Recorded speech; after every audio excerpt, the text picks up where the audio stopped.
आज का टॉपिक देख के आपको पता चल ही गया होगा कि कौन से हम पैरा पे बात करने वाले हैं।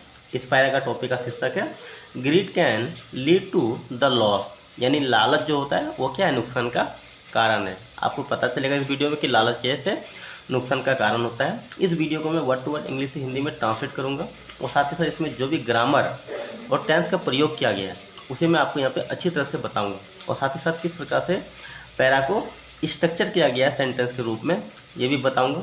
इसमें जितने भी प्रकार के वर्ब हैं उसके जितने भी फॉर्म है V1, V2, V3, V4, V5 उन सभी को मैं आपको अलग से लिख लिख के बता दूंगा ताकि आपका जल्दी से जल्दी यहाँ से वर्ड मीनिंग, ग्रामर और जो वर्ब का जो फॉर्म है वो सही से क्लियर हो पाए। चलिए बिना देरी का हम वीडियो को स्टार्ट करते हैं। अगर आप वाकई में इंग्लिश पढ़ना लिखना सीखना चाहते हैं तो चैनल को सब्सक्राइब कीजिएगा, वीडियो को लाइक कीजिएगा, शेयर कीजिएगा। चलिए आगे देखते हैं। ठीक है, ग्रीड का मतलब होता है लालच। कैन मतलब क्या, सकता है। कैन लीड मतलब क्या, लालच नेतृत्व करता है टू लॉस यानी नुकसान का। ठीक है, या फिर इसको एक साधारण भाषा में लिख सकते हैं कि लालच नुकसान का कारण है। ठीक है, चलिए आगे देखते हैं। वंस अपॉन ए टाइम यानी एक समय की बात है या फिर एक बार की बात है। इस पूरे का सेंस यही होता है। ठीक है, ये यहाँ से यहाँ तक क्या होगा, एक समय की बात है, एक समय की बात है,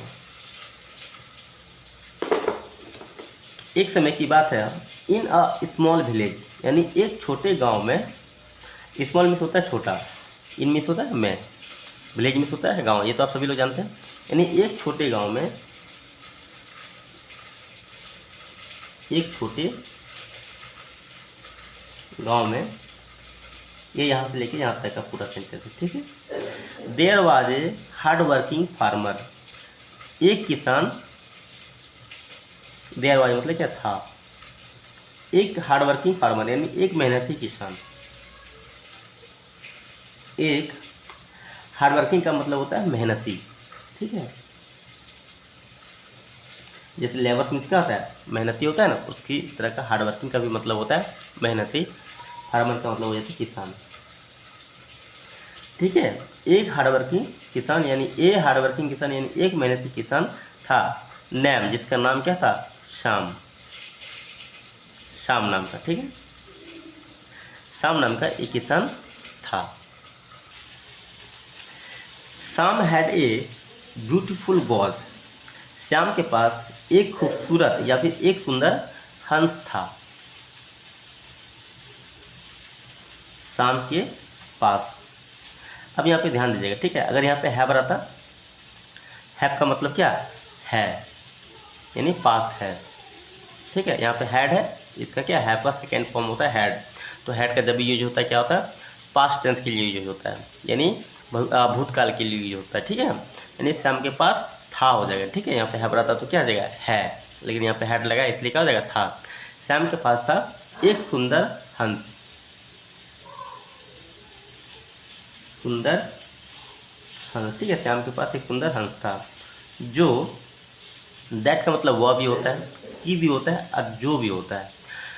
ठीक है, लेकिन यहाँ पे क्या हो जाएगा, दैट का यूज जो के लिए होगा, क्योंकि क्या करेगा, जो हंसी ना देगी अंडा। ठीक है, इसलिए यहाँ पे जो का सेंस होगा। ठीक है, lead a golden egg every day, जो देती थी, या देखिए लीड मतलब होता है रखना।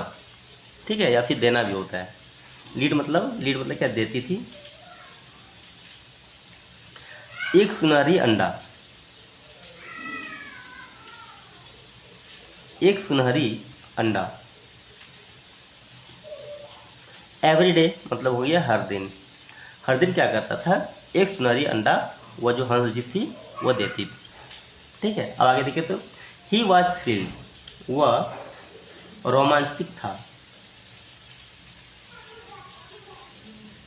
वह रोमांचित था। रोमांचित मतलब क्या, वह बहुत खुशी था, वो मग्न था, उसी के लिए यहाँ पे रोमांचित का प्रयोग किया गया। ठीक है, वह रोमांचित था और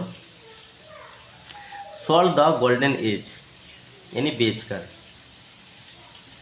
ठीक है, अंडे को यानी सुनहरी अंडे को बेचकर,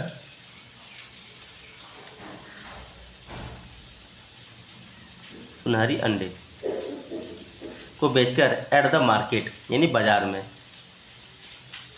बाजार में यहाँ पे क्या एट का प्रयोग हुआ है ना, एट का क्या होता है यूज, छोटे स्थान के लिए क्या करते हैं एट का प्रयोग करते हैं, और बड़े स्थान के लिए क्या इनका यूज करते हैं। ठीक है, यहाँ पे बाजार में बेचने की बात कर रहा है, इसलिए यहाँ पे मैं के जगह पे मैं के लिए क्या एट का प्रयोग हुआ है, यानी छोटे स्थानों के लिए एट का यूज किया गया है। ठीक है,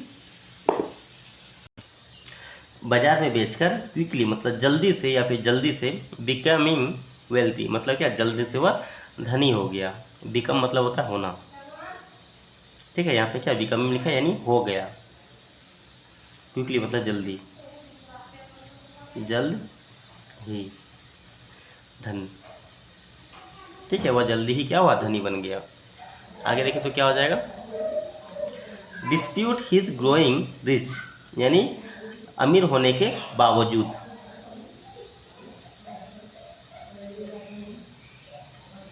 डिस्प्यूट का मतलब होता है, डिस्प्यूट मतलब होता है बावजूद। ठीक है, हिज ग्रोइंग रिच वह अमीर होने के बावजूद भी। ठीक है, अमीर होने के यानी ग्रो मतलब क्या आता है होना होता है। ठीक है, यानी वो बढ़ गया। ठीक है, वह अमीर हो गया। ग्रो मतलब क्या आता है बढ़ना।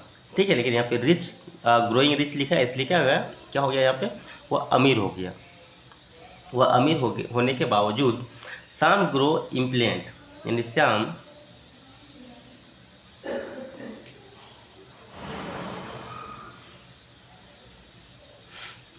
ग्रो IMPAITENT इम्पेटेंट मिस होता है उतावला होना, बेताब होना। ठीक है, उसको बोलते हैं इम्पेटेंट। ठीक है, श्याम क्या हुआ उतावला हो गया, ग्रो इम्पेटेंट मतलब उतावला हो गया।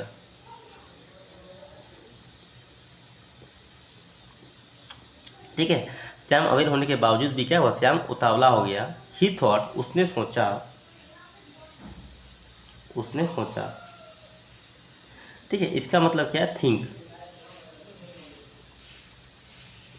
थिंक मीन्स होता है सोचना। थिंक का यहाँ पे क्या थॉट, तो क्या हो जाएगा सोचा। उसने सोचा दी इफ दिस गूस यदि यह हंस कैन लीड गोल्डन एग मतलब सोने के अंडे दे सकती है। कैन मतलब कह सकता है, दे सकती है, ले मतलब दे सकती है सोने के अंडे। ठीक है, यदि सोने के अंडे दे सकती है, देयर मोस्ट बी ए हक ट्रेजरी इन साइड। देयर मतलब क्या तो वहाँ मोस्ट बी यानी होनी चाहिए, होनी चाहिए ए हक ट्रेजरी मैंने एक बड़ा या फिर विशाल खजाना। ट्रेजरी मतलब होता है खजाना। ठीक है, एक विशाल खजाना। ठीक है, इनसाइड हर यानी उसके अंदर। इनसाइड का मतलब होता है अंदर, हर मतलब क्या तो उसकी। ठीक है, उसके अंदर क्या होना चाहिए एक बड़ा खजाना होना चाहिए। ड्राइवन बाय ग्रीड यानी लालच में आकर, लालच में आकर। ठीक है, ही डिसाइडेड टू किल वह या फिर उन्होंने, डिसाइड मतलब होता है फैसला करना। डिसाइडेड है मतलब क्या होगा फैसला किया, फैसला किया। ठीक है, टू किल यानी मारने का। द गुज यानी हंस को। ठीक है, हंस को मारने का फैसला किया। और get all the golden eggs at once और प्राप्त करने के लिए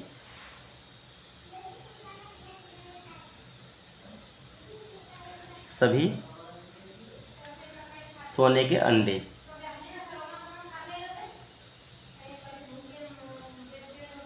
एट वंस मतलब एक साथ या फिर एक बार में, एक बार में। ठीक है, अब देखिए यहाँ पे क्या हो गया, उन्होंने क्या किया जो हंस था उसको मारने का फैसला किया और सभी अंडे क्या एक ही बार में प्राप्त करने का सोचा।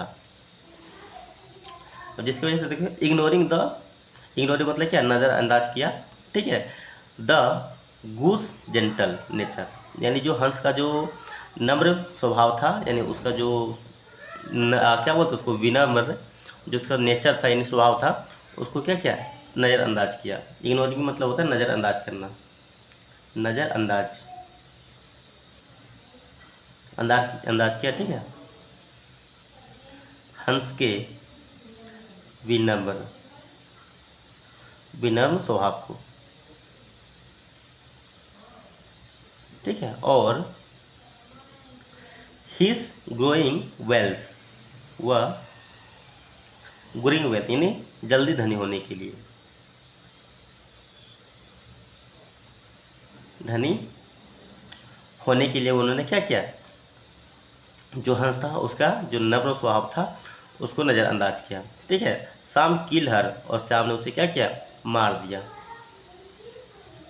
शाम ने मार दिया। हियर हर मतलब होता है उसे, ठीक है, यानी जो हंस था उसको क्या किया, मार दिया। टू हिज शॉक्ड, वह क्या था, आश्चर्यचकित था। यहाँ पे शॉक का प्रयोग किया गया, यहाँ पे शॉक का प्रयोग आश्चर्यचकित ना होकर क्या आधास होता है या फिर शॉक्ड हो जाते हैं ना। चलिए यहाँ पे हम लिख देते हैं आश्चर्यचकित ही, वह आश्चर्यचकित। और डेमिस, डेमिस का मतलब निराशा, ठीक है। वह आश्चर्यचकित और निराश होकर he found not treasury inside, वह पाया, नॉट ट्रेजरी मतलब क्या, कोई भी खजाना अंदर नहीं, वह अंदर क्या कोई भी खजाना नहीं पाया।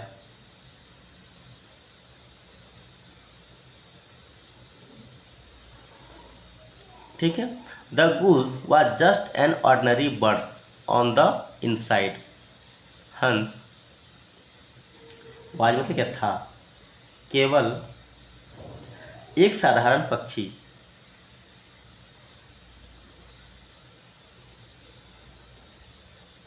एक साधारण पक्षी, ठीक है, एक साधारण पक्षी के जैसा था। ऑन द इनसाइड यानी इनसाइड मतलब अंदर, ठीक है, यानी पक्षी के अंदर में जब उसको काटा पेट फाड़ के देखा तो उसके अंदर में क्या था, एक साधारण पक्षी के जैसा ही था, उसके अंदर कोई खजाना नहीं था, ठीक है। एंड नाउ अब, ठीक है, शाम had lost his daily golden age for ever, शाम हैड लॉस्ट मतलब खो दिया, खो दिया, हिज डेली गोल्डन एज यानी अपने रोज देने वाले सोने के अंडे को,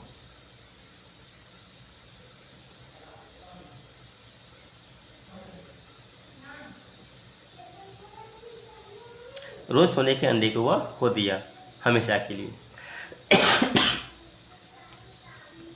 ठीक है, हमेशा के लिए। अब देखो मोरल ऑफ द स्टोरी, कहानी का देखते हैं सार क्या है, इसमें हमें क्या सीखने को मिलता है, इसका सारांश देखते हैं, ठीक है। ठीक है, greed can lead to the loss, लालच नुकसान का कारण है, ठीक है। अ वैल्यूएबल थिंग यानी जो मूल्यवान वस्तुओं का, ठीक है, मूल्यवान वस्तुओं को भी क्या कहता है, लालच नुकसान पहुंचाता है, ठीक है। पेशेंट एंड ग्रेटिट्यूड यानी धैर्य और आभार,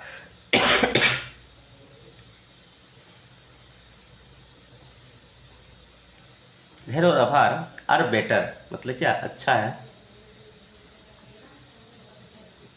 अच्छा है। देन मतलब देन का प्रयोग यहाँ पे तुलना करने का बारे में बताया। चीजिंग आफ्टर क्विक रिच यानी तुरंत या फिर जल्दी अमीर होने के बाद, ठीक है। अब जल्दी अमीर बने उससे अच्छा ये है कि अब धैर्य और पैशन के साथ सही रूप में काम करें, वह बेहतर होगा, ठीक है। चलिए वीडियो में यही तक, फिर मिलते अगली वीडियो में। उम्मीद करता है आपको वीडियो अच्छा लगा होगा। आप वीडियो को सब्सक्राइब कर दीजिएगा, चैनल वीडियो को लाइक कर दीजिएगा और चैनल को सब्सक्राइब कर दीजिए। वीडियो में यही तक, फिर मिलते अगली वीडियो, ठीक है।